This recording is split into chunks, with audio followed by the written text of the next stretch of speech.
Daily Purge. When you know it's not the right business partner and you pick them anyway, how do you pick the right partner? Well, while I'm sharing this around, let's talk about what it means to pick a right partner. You know, when it talks about a business partner, I'm not talking about a partner, but a business partner. First of all, and first and foremost, you already know way before you figure it out that if it's going to be a good partner or not. Your intuition's telling you. If there's something in this that's not right, there's something that bugs you, there's something that's off key, that's off keel, put your needs last. Right? Put your needs last, because a lot of time you'll pick a partner because, oh man, they could bring something to the table that I need. Or man, it looks like I can really benefit from working with them. Or man, they have exactly what they have, a network that would really explode my business. Nothing will explode, nothing will work, and nothing will benefit you if you're not aligned with each other, right? And it's so key to be aligned with each other. Otherwise, you're just going to have heartaches. Morning, Olga. Good to see you. Good day, brother. Ned, integrity is key. Learn it last such a hard way. I hear you, brother. Whatever happened with that? He's out there posting all kinds of stuff again about how great everything is. Good morning, Jose Roberto. How are you, my friend? Good to see you. All right, so check this out. There's 3 ways. This is based on the book, by the way. There's 3 ways to pick the right partner, and that's past performance, present values, and future vision, right? So past performance. When you look at that, you want to understand how quickly your potential partner accomplishes and executes tasks. The important thing here is that you're looking at just the performance, not the content of what they performed or executed on. For me personally, you know, it's a big deal to see that someone's actually getting something done and actually moving forward as they should. Past performance is also an indicator that you'll probably do well together if you're aligned. You may have some learning curves, and that's okay, of course.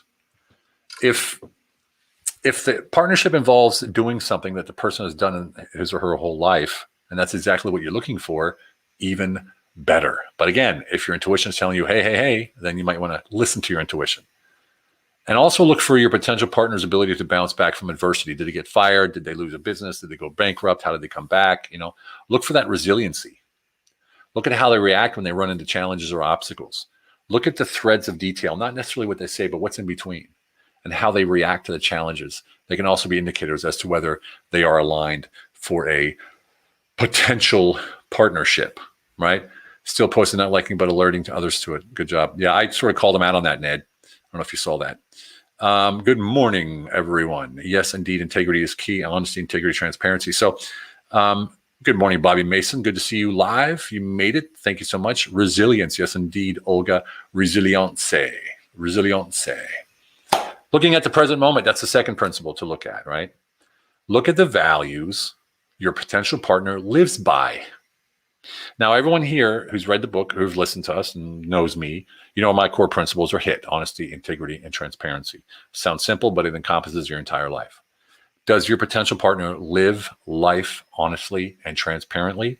Do they take their honesty as their ongoing reputation, stepping into the world with who they really are? Or do they have a front? Do they have a cover? Do they hide behind a title or a position? Most people don't live by principles, unfortunately. Or if they do, they're loosely held. So they're like, yeah, of course, when it fits and when it's to my benefit, yes. They might change when the wind blows, if you know it. If a person lives their life intentionally, it's a good indicator that they are intentional in everything that they do. How this person actually lives their life must be congruent with how they say they live their lives. You understand? If you're looking for how values align with a partner, and you want to like put it to a percentage, I'd say at least 80 to 90% of your values should be lined up. For example, Lane and I, we live our entire lives by HIT, honesty, integrity, transparency. Look at everything from how this person treats their family to whether they throw his garbage on the ground or in the trash can. Is their identity rooted in powerful principles and values? Or are we talking here position or title or only accomplishments? We're talking about the whole life enterprise. These are all values. Yes, Olga, intentional, homeless 5 years, been bankrupt, divorced, and rehab, still here, brother. Hey, Tim, I hear you, man. You're a warrior. You are a warrior. That's why we get along so well. I'm trying to get to your level, brother. So they seem intangible, right? These values, right? But they're assessed. But when they're assessed and solidified during the formation of the partnership, many potential problems will never happen. Follow this principle and dramatically reduce your risk of surprises down the road. There's, no surprises means you're not worrying. You only focus on crushing whatever you're doing. That focus is critical because it builds momentum quickly. Imperfect action momentum, right? When you're focused on the vision and the mission and nothing else is distracting you, including a lack of performance from a partner, you're in a very powerful position, primed for success. And that's also includes you being self-aware, right? I mean, are you performing the way that you said you would? Guten Tag, Daniel.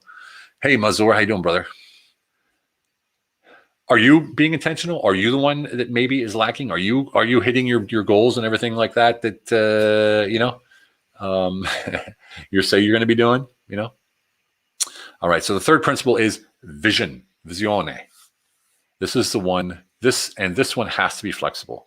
You have to have a good idea of what your vision for the future looks like for you as a person and whatever you may co-create together. So what's my vision and what's the vision with my co-creator, right? Is it aligned? There's a fine line between having a concrete vision and also being open enough to allow for co-creation, like with Lane and myself. Not only did I allow for co-creation, I asked him for it because I knew that alone I couldn't do what I wanted to do, and I knew that he had the ability to do so. When you create space together and create the mastermind that we always talk about, you inevitably, Jesus, is that a word? Create an even bigger and better vision than what you had in mind as an individual on your own. It's important that you go in having a vision for the future, but be open to how it will transform, right? So it transforms as soon as someone takes part. They have ideas, let them go. Let them operate as they are as a person. That's the whole key.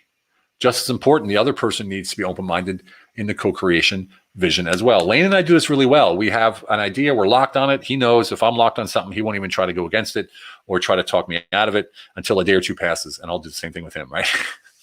So when it comes to vision, I see personal conflicts occur a lot because the vision was different between individuals. One person may have 80% of the vision clarified, and the other person may have 20% clarified, but together you make it whole. You have to be focused on the best ideas without clinging too firmly to any one in particular. You're always building upon ideas and fleshing things out. If it's a solution that fits better than yours, your idea has no merit. It's not matter if it's yours, his, theirs, it doesn't matter. The bad ideas are going to get dropped, and that's all there is to it. And not saying they're bad, they just don't fit at that moment. And what's going to be left, as long as you come in with the humble alpha persona, will be gold. And embodying the humble alpha persona is critical. Ego fans the flame of most conflicts. Hey, Blaine, man, long time, brother. Wally, how you doing, brother? Yes, even I fall back once in a while. The benefit of having accountability. Amen to that. Amen to that. Let me put that on the screen there because that rocks. Wally Carmichael, ladies and gentlemen, a top-tier consultant, wonderful guy, veteran, awesome dude. Blaine, how you doing, brother? I saw you were out looking around to buy or to go somewhere else. Good job, man. You're making it, rocking it. Making it and rocking it. Good to hear. Another important thing to remember is that the level of partnership dictates the intensity of how important these principles are in the selection of a partner. These principles always matter, but you can keep in mind the level that the partnership impacts your business. We're in a completely merged partnership, Lane and I, so the alignment of each criteria is crucial. If I'm doing a joint venture with someone who provides a service to complement my products, my business won't be drastically impacted if someone goes away, if something goes crazy because we're not intertwined. There's a varying degree of that, but we like working with really good people who are well aligned. When Lane and I first met, one of us had a coaching travel business that was Lane, where he'd take people into the mountains and to break through. And the other, me, had an office consulting business, an offline consulting business. We both traveled a lot, and that was about the only thing that we had in common, except for our mindset and values. When we partnered, it took us about a year to flesh out our business and the program that we wanted. But it's centered around our values and our vision, and we each bring very relevant skills from our past that apply. One of those is travel, being able to travel and find our way through and make things happen and crush it no matter what. Example of that is us going to Peru in the middle of COVID with no problem whatsoever, where everyone said you can't travel, and we did, and we crushed it. We had a great time. It's important to find people who mirror you and are in align and align in the areas of their past performance, present, and future vision. How your partnership plays out might look very different. You might meet once a week, or you might speak on the phone a couple times a month. Look at Steve Jobs and Steve Wozniak. They were partners, but you hardly ever saw them together. They did their own things and had their own options or their own opinions. They weren't hugging it out all the time, but they had one vision together and they made it happen, right? So you have a co-creator, not a crutch. Richard Kaufman, how you doing, brother? So you need a co-creator, not a crutch. Remember that. And then through all of this, your intuition screaming at you. Good, bad, good, bad. And I'll tell you, it's not always smooth sailing. Lane's probably the most flexible partner I've ever had. Number one, because he listens, and then he gives real time good feedback, and he's not scared to tell me about it either. And that's really important to me. People are able to talk to me openly and not say what they think that I want them to say or what I'm supposed to hear. You got me? So that's the way to choose a wonderful partner, a good partner, business partner, maybe even a partner. So it's past performance, present values, and future vision. Those three things will solidify a membership. Hey, Dave, how you doing, brother? Solidify a partnership that will take you into the future, like Lane and myself. We met in Peru. We decided to write a book. It took about a year to figure out what we were going to write about and how we were going to do it. We wrote the book. 3 months later, it was a college course. Now it's 5, 6, 7, 8 months later, and it's in 4 universities or colleges.